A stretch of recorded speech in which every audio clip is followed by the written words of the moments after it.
First thing I kind of want to know is, I suppose it was a little bit unknown. You hadn't done a pro, had you, since, was it 2024?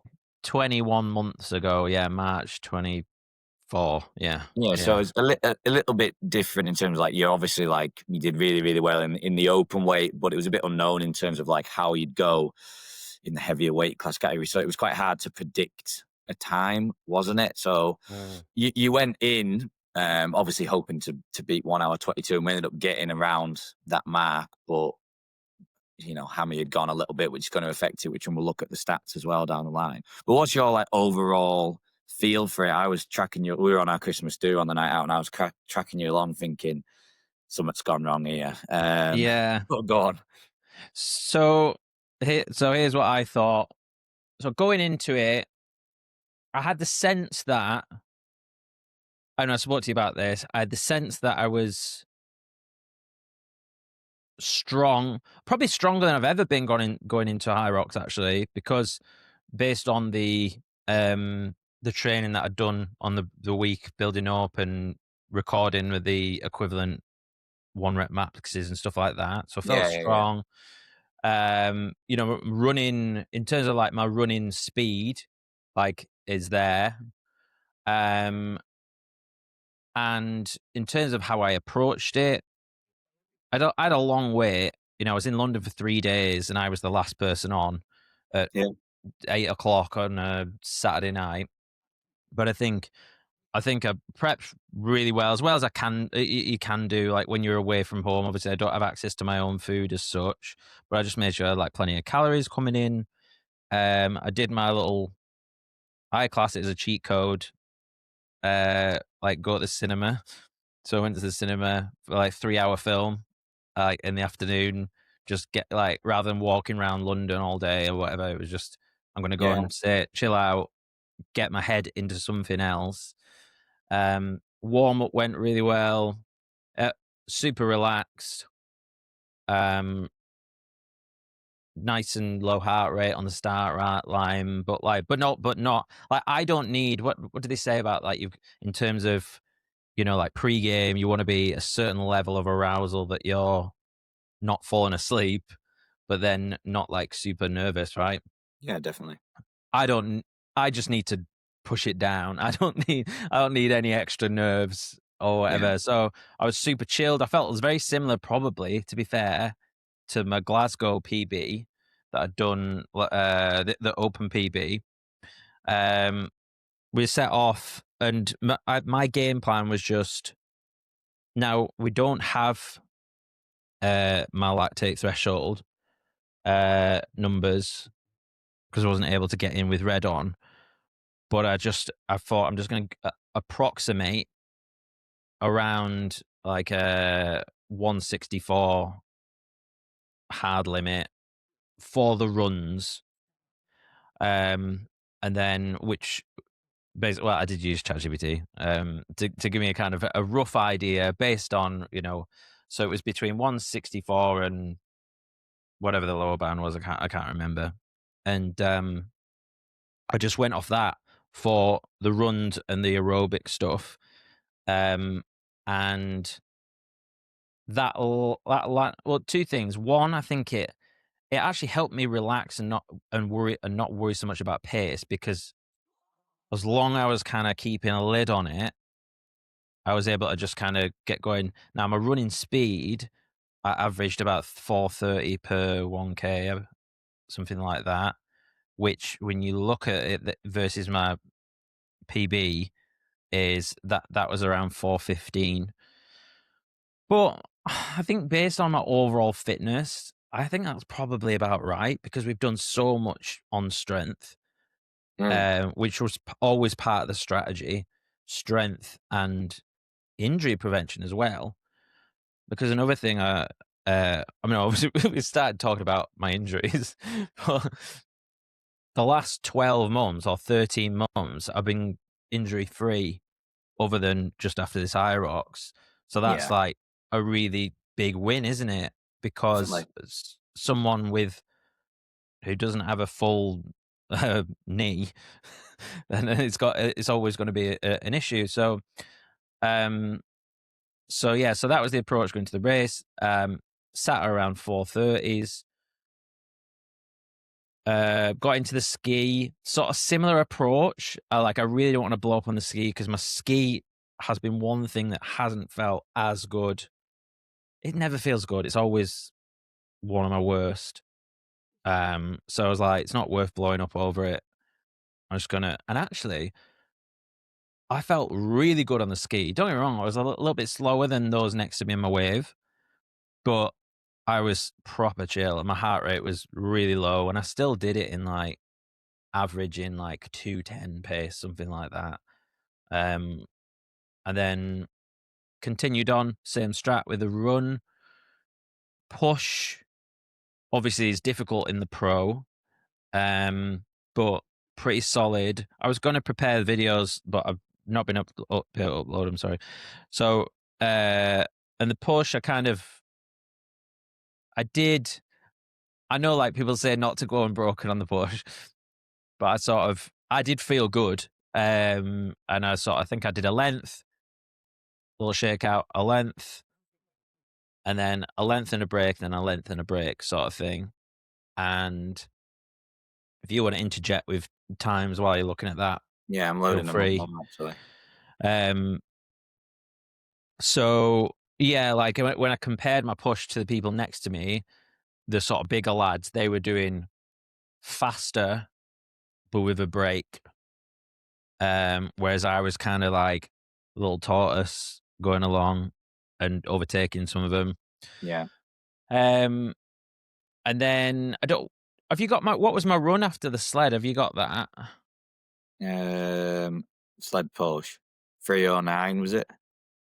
Yeah. And what was the one before that? 3 on the dot. 3 on the dot. Okay, so a little bit I slower. think. Oh no, wait a minute. No, sorry. That's Jack. So 324 on the sled push, and then Uh-huh. 322 after the skis. Only 2 seconds different.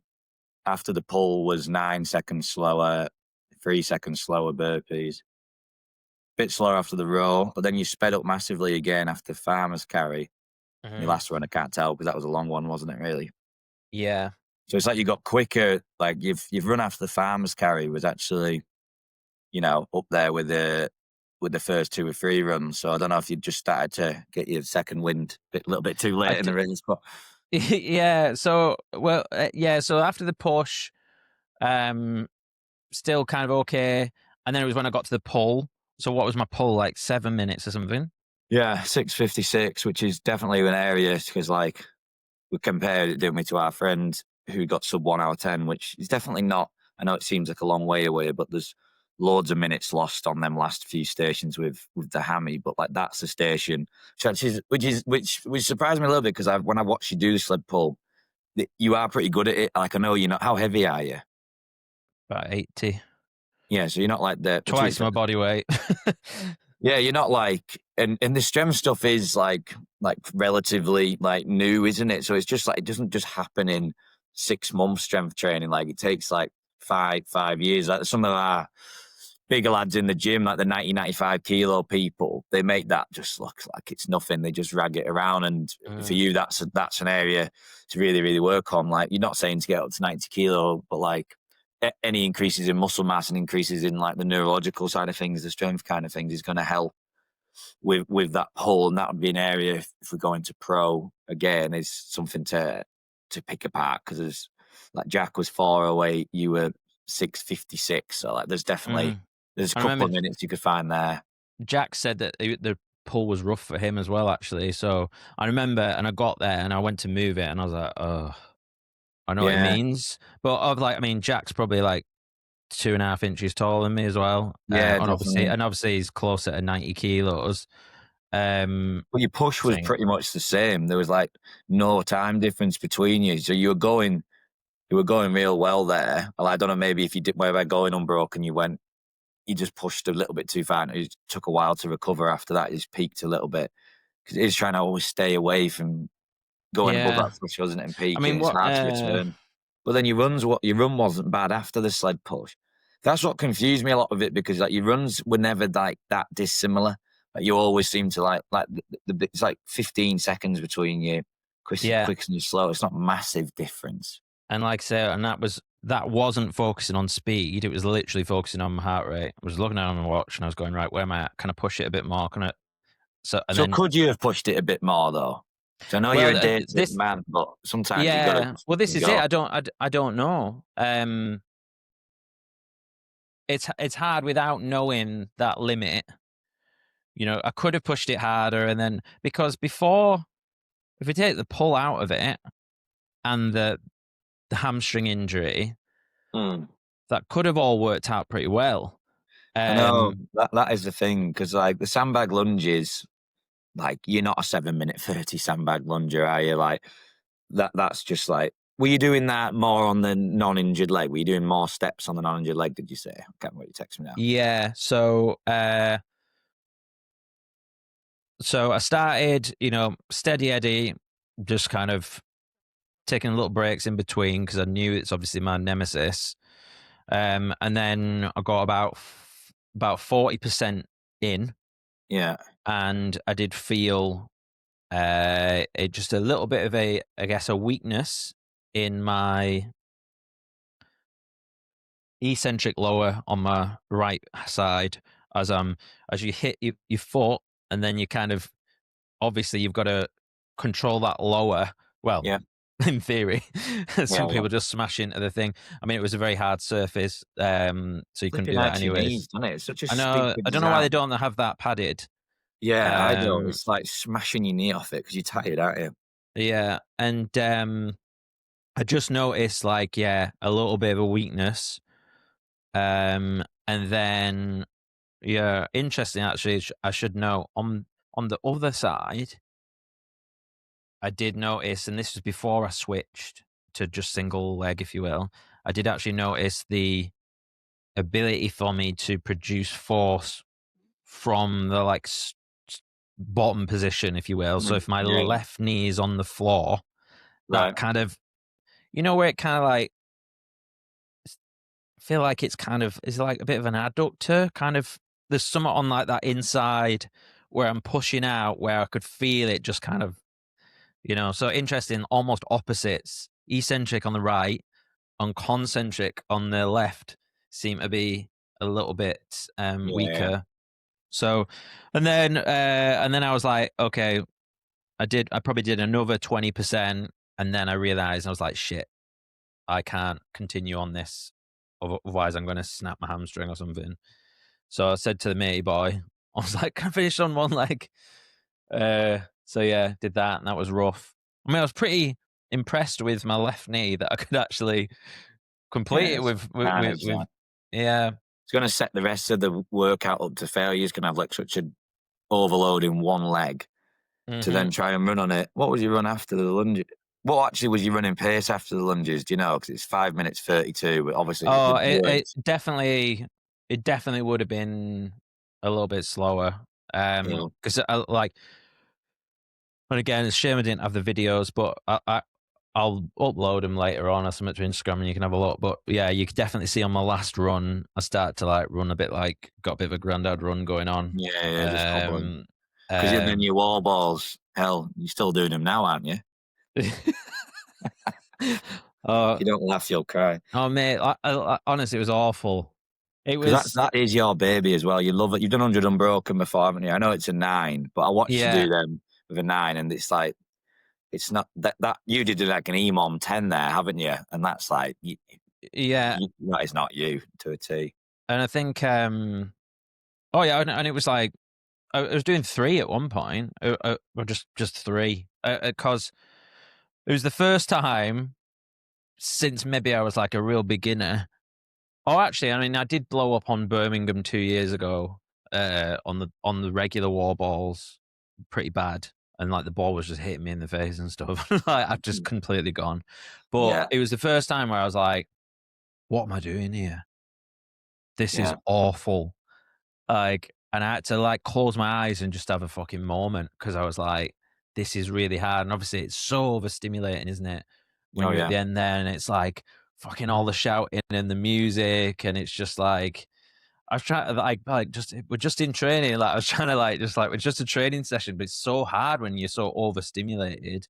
But one of the things, and I don't know whether they're a bit faddy, but I don't know what you thought about like seated throws, but I did notice like my accuracy was letting me down big.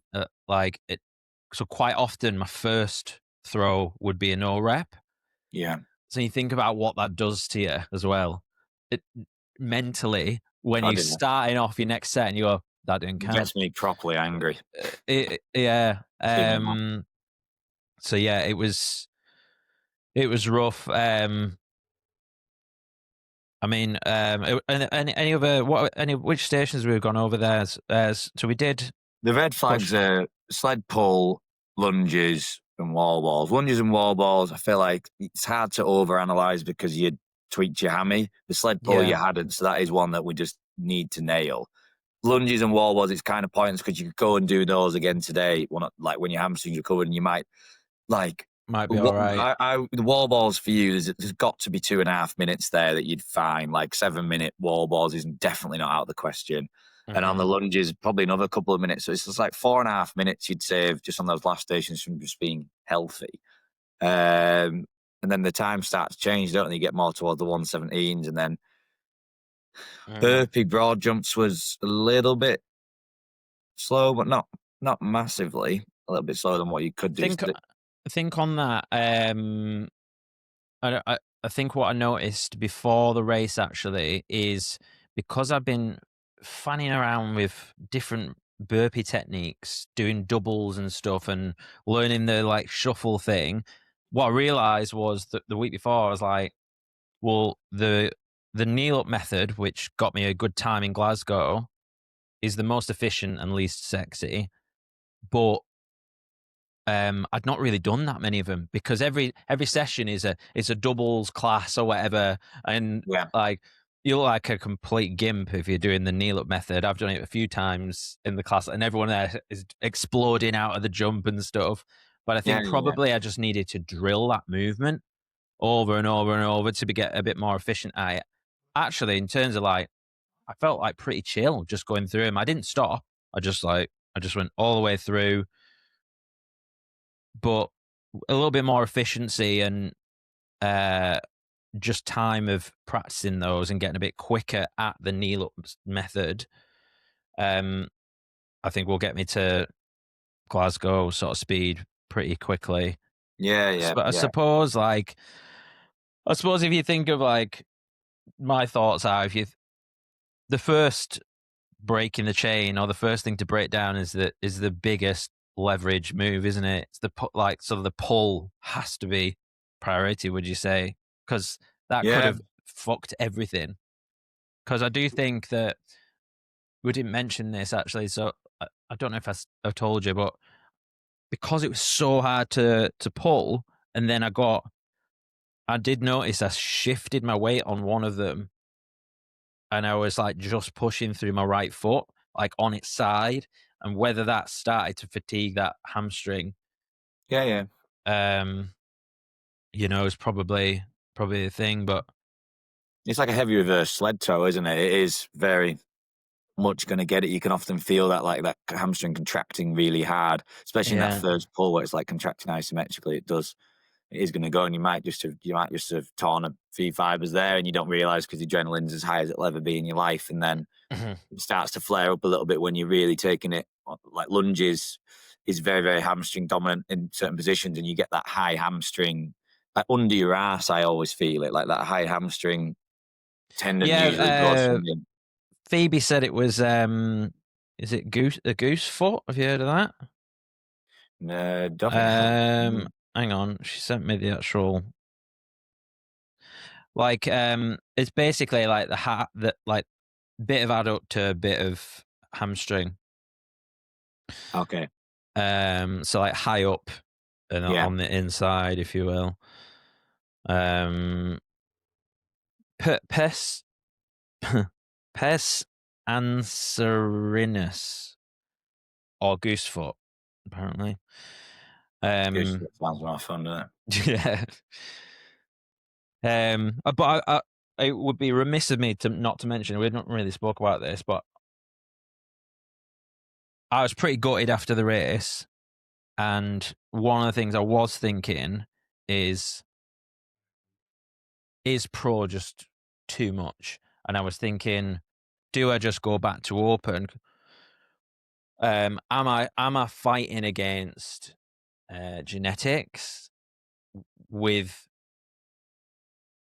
just because like there's obviously a point, isn't there, which the the weight of the station versus ratio towards your weight of your body becomes like ridiculous. Like, do you know what I mean? Like, it's like Yeah, because like definitely. the sled pull on the open, like I nailed that technique, and it's all like it's good to have good technique. But at a certain point, when those plates get added, it just there's all like tipping point, isn't it? I guess what I'm talking about.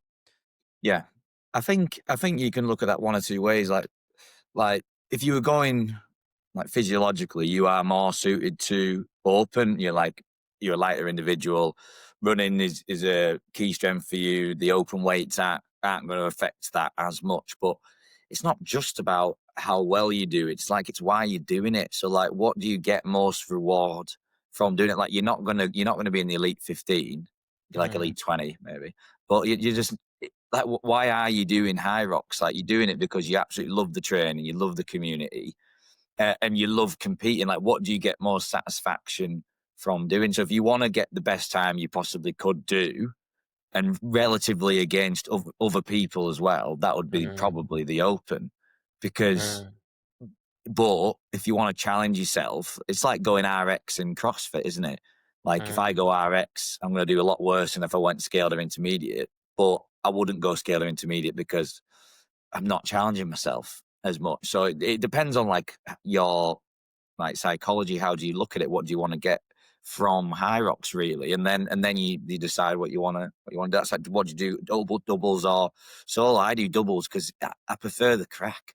Like I mm. love doing stuff as a team, even though open would probably push me to more.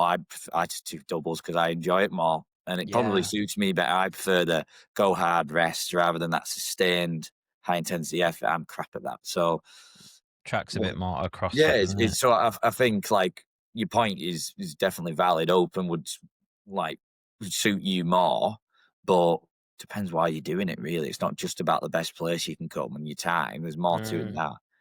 Uh, Yeah, it's a funny one, and it's a weird one to reflect on. I think cause the end of last season, and I did that 105, whatever it was, 105, 40, 50 something, mm, and I was like, oh, quite good at this. And then I you are good at this. probably was like, oh, so right, so now you can't qualify for Worlds in Open, so let's go up to the Pro. Yeah, And I think that's probably why. But I do think maybe it is. It's so hard to like balance that enjoyment and competitive nature of, and another thing like to mention is like, I must admit, in terms of this last period, certainly the last 4 to 5 months, I've not been as obsessed with training as I have in the past because I've been focusing on other areas of my life.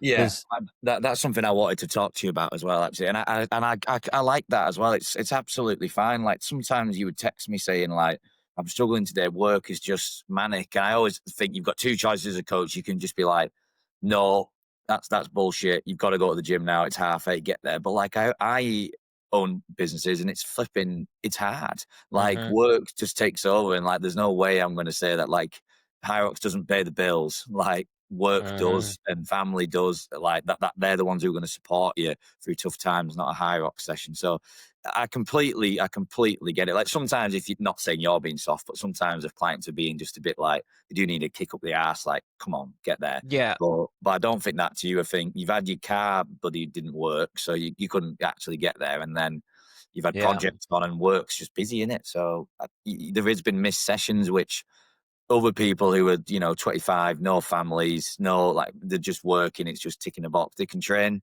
twice a day, mhm. but it doesn't work for every man and dog, does it? And this last 4 months, I've noticed that a little bit within you, but I've just not. I just get it. Just get it. Works. Just gets tough. Gets on top of you. So yeah, I was hoping we were going to discuss this.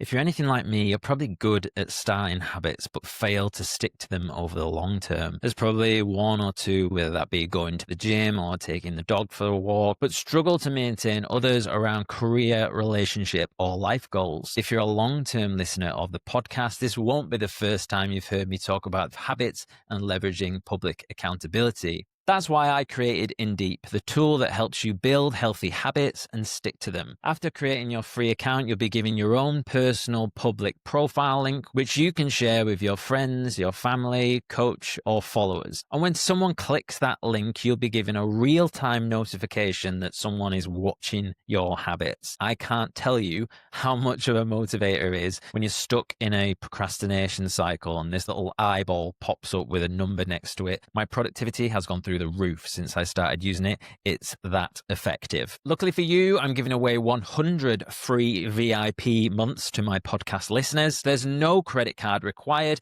Head to indeep.com/podcast. That's deep with 2 I's, INDIIP.com/podcast, or follow the links in the episode description below. Let's start crushing our habits today. Yeah, I think. Have you ever seen that? There's a meme where it's like a reel, and I think it's Arnold Schwarzenegger in some film, and it's like in the 70s. He's super young, and he's driving down whatever Hollywood Boulevard or something like that. The wind's in his hair or whatever, and he's drinking something, and he's looking absolutely manic. His muscles are bulging, and it's got this caption, and it goes, "Me driving at the gym on 500 milligrams of caffeine while my life blows up in flames." Yeah. And it's like, and I remember sharing that like 12 to 18 months ago, joking, but that was kind of the truth. Like, Yeah. I was so obsessed with HYROX, and then, but in terms of like, and don't get me wrong, like my work performance has always been good or whatever, but there was issues and stuff where I was just like, fuck it, I don't care because I love HYROX. And Yeah. that's cool because people do it to escape or whatever. But I think this year has been a bit more of a like high level performance in other areas, but then also just trying to keep up with HYROX. Yeah. So I think it's what I like about training for the pro is, as someone who is not naturally very strong, it's like forcing the standard to be higher for Mm. myself. I suppose I Yeah. do wonder whether the load is risky for injuries, or is it just a case of, well, if I just never train open, I always train pro because that's what we do, will my body just get used to it? Or is there a point where, I don't know, like, Well, it's like what we talked about before. You just got to bridge the gap. Like, it's not just saying if you do pro, the heavy weights, you'll get injured. If you take the time building up to being accustomed to those weights, they'll soon become how the open weights feel, and then you move up another gear. So it's just progressive overload, really. It's just the basics of training. Like, you've just got to build up to that 30-kilo lunge, and sometimes you just get an injury. It's just, you can't really overthink it. Like, Man United have got the best medical team on the planet, pretty much, haven't they? And they get injuries every day. Arsenal, they've got about 50 players gone. They've got the best sports scientists and all physios, and all they do is read every research under the sun, and they can't prevent injuries. Like, it's just sometimes after you slightly overstretch, a little bit of fatigue going in, whatever, nutrition, sleep, weird day as well. I forgot to even focus on the fact that you're in the cinema 3 hours before. I can't figure out if that's good or bad. I don't think that's good.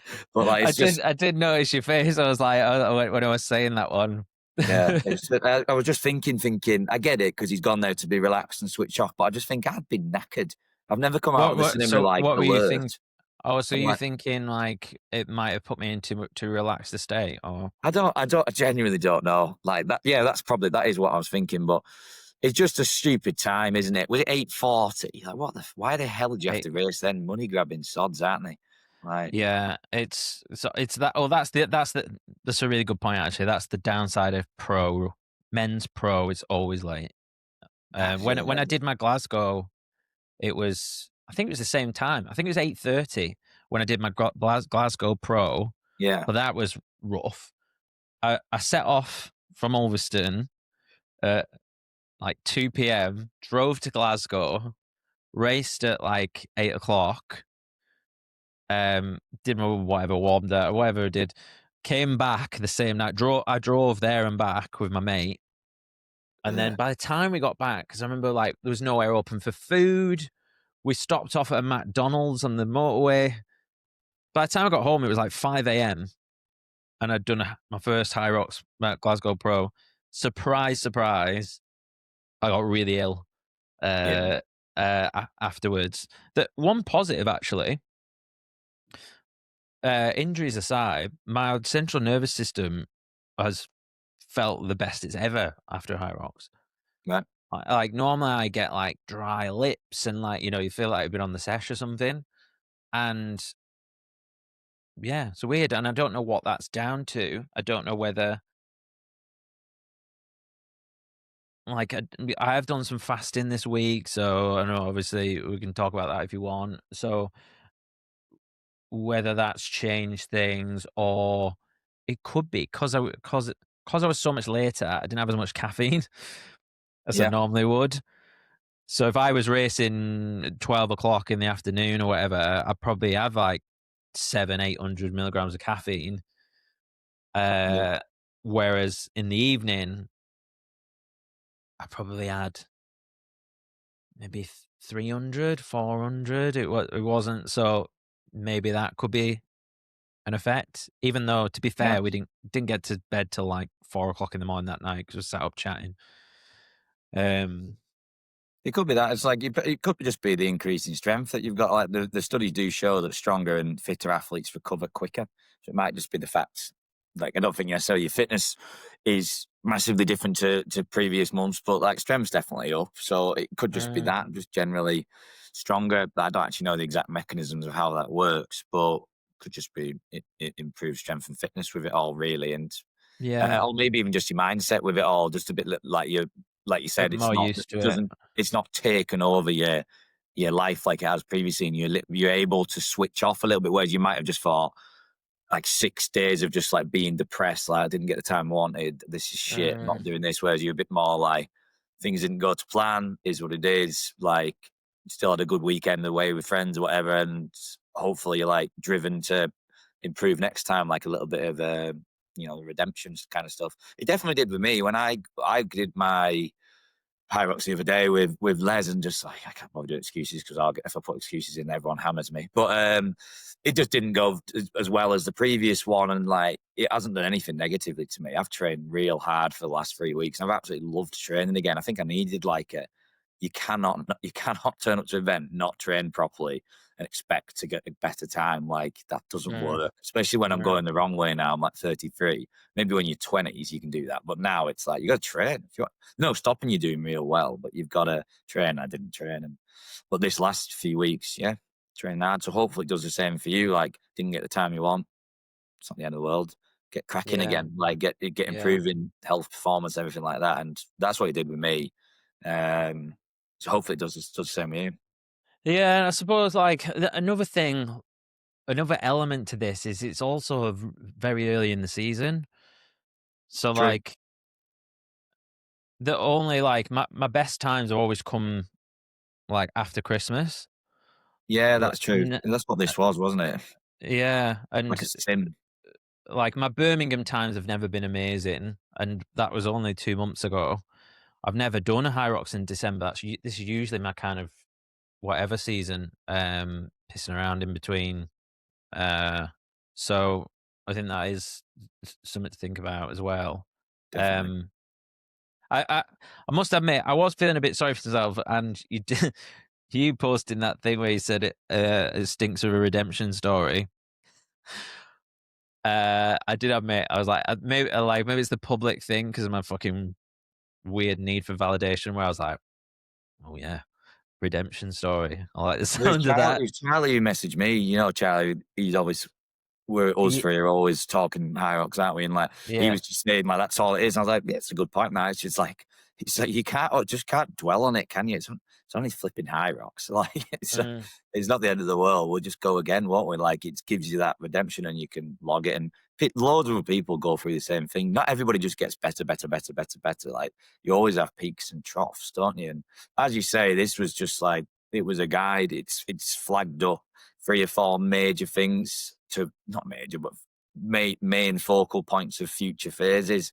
Like you're going to get more bang for your buck improving the stations looking at than you are like you could find 15 seconds a run that'll save you like mm, 2 minutes. What quick maths. But you could find 2 minutes on one station by not pulling your hamstring. So like it's better. Just I think looks like station strong is going to be the mm. main focal points moving forwards.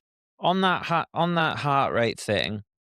Yeah. So I know obviously there are a few sort of like tests that you can do without having to draw blood and stuff, but like, what do you think we could do to simulate or test that to like what would a good test experiment look like if we were to go like right, let's try let's try like 165 sitting at that, and like how does that affect your station? Does that make sense? Is that any thoughts on how we could do that? I, I think if you wanted like to be realistic, like getting accurate testing data would be the way to go. So it would make sense because they're not even that hard to do. Like you could get like the lactate testing kits. I'm sure they're not that much, but just go into a lab to figure out your actual accurate data makes sense because that's what always worries me about like using the watches. Like you're going off 164, but you were in an arena. Like the signals aren't great, and like what do you do if that's wrong? Like it just doesn't make Hmm. loads of sense using inaccurate data. Like things like threshold. Like threshold is defined as your zone 4. It's like what you can maximally sustain for 30 minutes, isn't it? So you can kind of just you don't even really need to predict that. You can kind of just you don't need to test. You can kind of just predict that anyway, based off kind of um like other tests like 5K and 10K. But Mm. I think Well, that's what I don't. did. That's what I got ChatGPT to do. Actually, I gave it my half marathon, which was fairly recent. Yeah. So it's like, oh, 130, I'm 36, or whatever, and then it kind of estimated it off that. What did it say it was? It said my hard limit was. Let's see what it actually said. I'll tell you now. Because if like, threshold being 30 minutes, like what max you can sustain for that, your 5K is like, let's just say 20 minutes and your 10K is 40 minutes. So you'd kind of like your 7.5K for you wouldn't be far off your Mm, 30 minutes, but it's kind of like what pace could you sustain for that 30-minute period, which is probably somewhere around the a little bit quicker maybe, isn't it? 3:55. 4-minute pace. It's not going to be yeah, too different from that, is it? For threshold, I would say, yeah, because your 5K is down towards 18 when you're at your peak, isn't it? So something along those lines, like 5K plus 10 to 15 seconds, wouldn't be too far off. Zone 3 is usually more like 10 seconds on top of your 10K, but it is quite different because that's your 60-minute, where some people can hold, what they do like 20K in 60 minutes. So it's a completely different for every yeah. person, really. But I think s- simulating that kind of thing would be the way to go. Running around that pace, going into the stations, and then building volume at that. Yeah, it said here, you want a hard conservative ceiling, something you can stick to. Da, da, da. Skip the lab test. I get it to talk to me like really Yeah, yeah, yeah. direct. Here's the number: 155 to 160 BPM max. Why this works for you? You're 36, trained, running a 135 half. Likely have an LTHR somewhere around 165 to 170. So Which is fine, but like, what if your watch isn't telling you the right heart rates? Like, I think that but makes I am using a strap though, remember? you are, but they've I am still on my got like Polar. inaccuracies. Yeah, Yeah. And that was pretty steady. Like if I seen it like bouncing all over the shop, like I'd have been, but because I was able to and if I looked at my running paces and they were really off, yeah. and I was going to I'd be like, oh, okay, but I don't know. I felt like felt pretty accurate in terms of it was pretty stable. It wasn't flying up, or because I had an alert set up when I went over, um, and it only went up on occasion on the stations, which I'd baked in to the plan. Um, I'm Yeah. just trying to like heart rate here, like I do like the idea of it, like, because it keeps you under control, doesn't it? Even from a pacing perspective, it stops you going out too hard. I just don't like the fact that it just could be inaccurate and you could have something left in the tank and you've got to finish with mm, nothing left, not thinking that you could do any more anywhere else. And I think it's that mm, trade-off of just like making sure that you're not too conservative throughout, because you can just lose time as you go mm, through it. But with HYROX so often, people go out too hard and they die, don't they? So I think even if it was inaccurate, at least it's keeping you a little bit in check to be able to push on later, maybe. So probably uh, pros and cons to yeah, it. and it's a bit like when you do, and there's probably is some psychology to this, but when someone will say, right, do a ski at 210 pace or whatever for 1,000 meters, or they say do a ski at RP7, Hmm. and they might be they might feel the same, but actually the RP7 ends up being faster because you're perceiving it to feel less because you're not worried about the time. And it Yeah, does feel a bit like that on the runs where I'm kind of like, I was like, because I'm consciously looking to bring my fucking heart rate down rather than just focus on pace, if that makes sense. yeah. But yeah, it's like you say, pros and cons either way. And because I did message the guys at Red On, and they're moving at the moment, so that it was like, oh, we'll get you in once you move. So they've moved. So I don't know when that's going to be, but whether, yeah, I was, Field tests aren't too far away though, are they? Like, what I was telling you about when my master's tutor, he's written a book. It's literally the main strength and conditioning for runners, and he was just saying most good runners, they know that transition point, like they know how it feels, and the talk tests and things like that are relatively accurate for them. When he does bloods and he asks them, he links it up. So mm, with threshold being like you can say a couple of words, like VO2 max can't say a thing, that's it. Whereas in that threshold, you can say a couple of words. That's kind of not too far off being accurate. And then as you go down tempo, it's like you could say a few things and then catch your breath and then go again. You're not gonna be a million miles away and going off feel yeah, with us. But I think like what you said, like that you when you're doing your runs in HYROX and you're looking at your watch and then you're trying to bring that down, that would just flag my head because it's not gonna drop. Like unless I slow down, I would just even if I saw it high, it would get me. It would affect me. It did that on the half marathon. It was like right, 150. I thought I'm in control, and it just went 195. And even though I know that's impossible, you can't just gain 45 beats in a second. mm, And it must have just lost signal and then gained signal, and it proper put me off. It made me feel tired, and I just thought, "Ah, fuck this. I wish I hadn't worn a watch. Like, it's just interesting. annoying me." So there's Yeah, I definitely. like, honestly, it does the opposite for me. It's weird. All I right. I feel really, it doesn't stress me out at all. I don't know whether it's because I spend a lot of time doing meditation, stuff like that, so I'm kinda used to that autonomic kind of shifting a bit of like, I've done so much of it, it really does feel, I don't know, like like, it doesn't make me feel anxious, it actually makes me feel relaxed, Yeah. which Is is, it stopping you running faster though? whereas Is it it? stop me running faster. Yeah. Yeah, Like sometimes you uh, just got to go, haven't you? Like. yeah, I mean, after we said about that run after the farmer's carry, and like that, I felt really good at that point, and actually I thought then I was maybe still on for like sub 110, because I went, that was probably the slowest I've actually ran the farmer's carries because I usually absolutely belt it. Like, Yeah. absolutely fucking, but I was like, "I'm gonna slow down what we talked about," and I just, like, went past all these big boys that are dropping the dropping them all over the spot, and it was a piece of cake. Nice. And then but then I think 'cause of that, then it's a confidence thing, then I started to pick up my pace a little bit. Yeah. Um, Yeah. It could have just been a different story with the lunges and the wall balls if they hadn't gone like you weren't going to get a 110 at that point, but like you could have been closer towards 16, 17s, and it's like Mm. that'd have been like but it just didn't. The last three, the run, wall ball, lunge, just 5, 6 minutes gone, and then very little bloody sections, which is tedious. But it's just an injury. Like another day, you'd have been fine, really, because it was weird that your seventh run was one of the quickest ones. Like, it doesn't sound like fatigue, and then unless you Mm. just absolutely went balls to the wall on that one and then created too much fatigue for the end. But it's unlikely at that stage. You'd probably started to settle in, and then it's Yeah. a little hammy tweak, and the rest was history, really. And I was like, but yeah, that's HYROX. Yeah, I think, one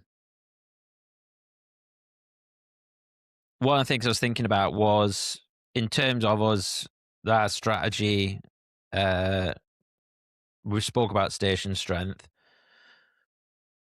Uh, not done done much on the bike, which we've spoken about, and I'm like, "Oh, yeah, I'm gonna get myself a bike," and then it never really happens or whatever. But I think in terms of trying to gather some of that time in the sort of zone 1, zone 2 bike stuff, Yeah, um, so if you agree, would be worthwhile. And I was actually thinking, because my job's pretty flexible, I'm like, I could probably have meetings on the bike and just and it's probably good because I'm not going to get too out of breath because you want to be in that zone. It's probably a good yeah, way to figure out. So I'm like, if I can just start adding a few of them in a week, that's going to help my aerobic base, isn't it? definitely.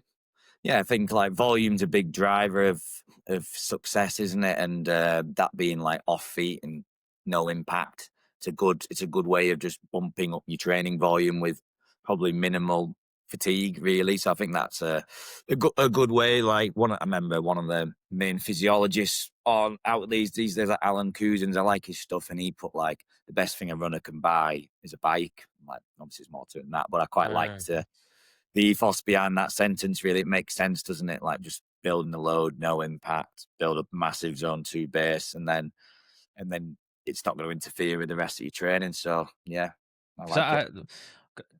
I really don't like the zone 2 runs. I know it's like it's a bit of a cliche, isn't it? But I don't know. I just feel like, especially now, I feel like I feel more sore sometimes off doing a zone 2 run than a regular run.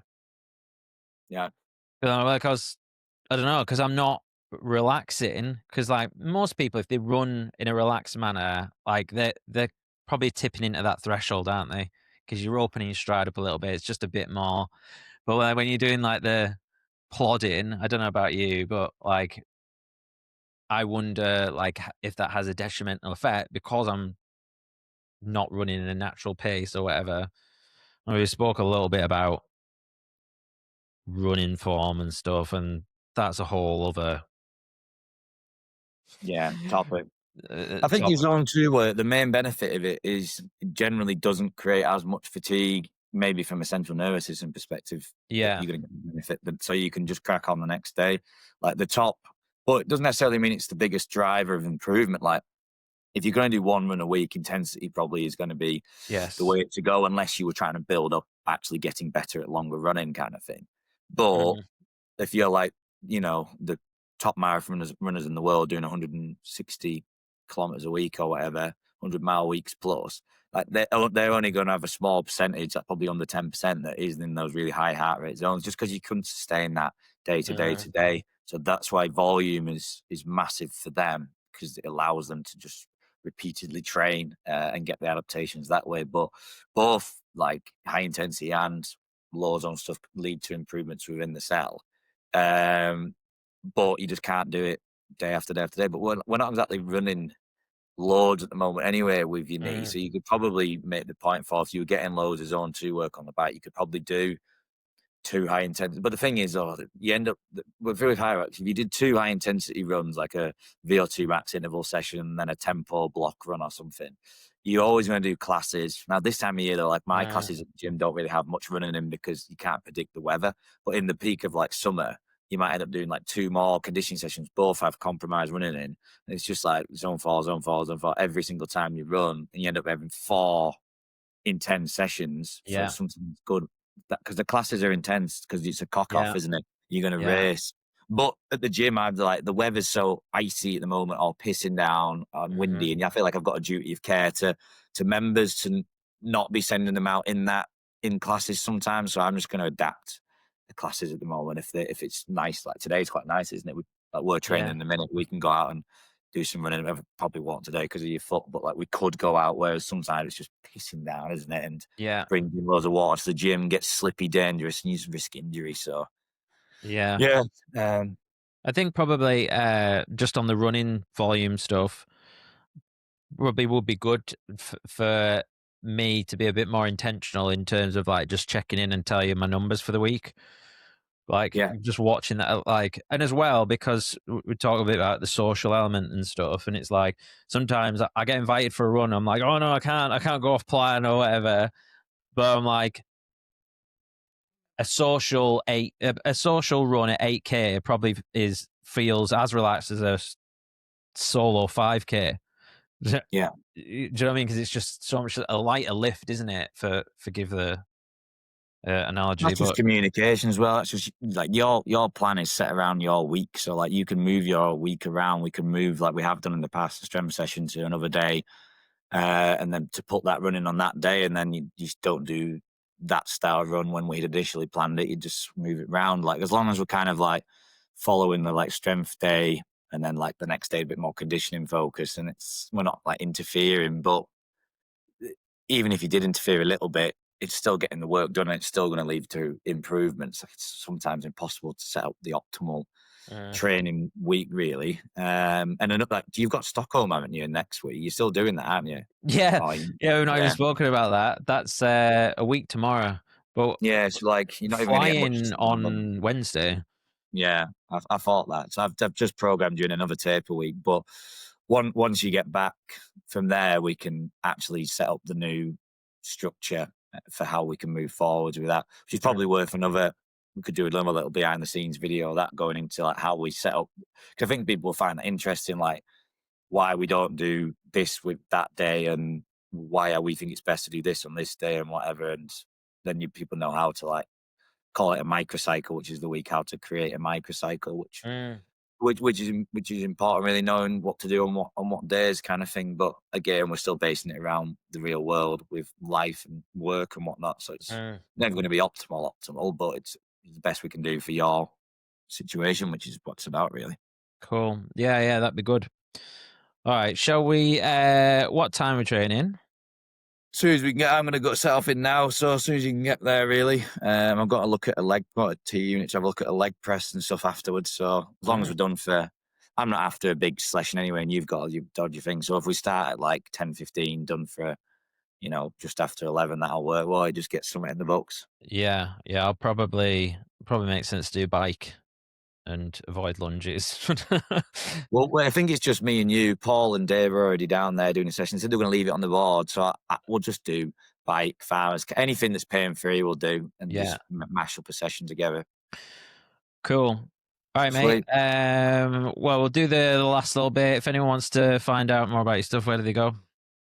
Instagram mainly. So got two kind of avenues these days. So my online personal stuff is at Paddy Maher S and C, and then the gym I own is Industry 13. We've got hybrid because you can't say HYROX before you get penalised. Hybrid classes, CrossFit classes. You can't even say that either. Not CrossFit classes, but we do stuff. No, and we do stuff. That's Industry 13. Yeah. Cool. I'll put all that in the description. Cheers for this, and I'll see you No worries. shortly. See you later, mate. Bye. Hey guys, it's me. Just a quick one before you get going. Thank you so much for making it all the way to the end. I really appreciate it. Don't forget, you can check out links to my guests via the episode description below. And a reminder to claim your free VIP pass month at InDeep. Go to indeep.com/podcast. That's INDIIP.com/podcast. If you're looking to improve your life and build habits, I really think you're going to love this tool. All links are in the episode description. Thanks for watching, and I'll look forward to seeing you in the next one.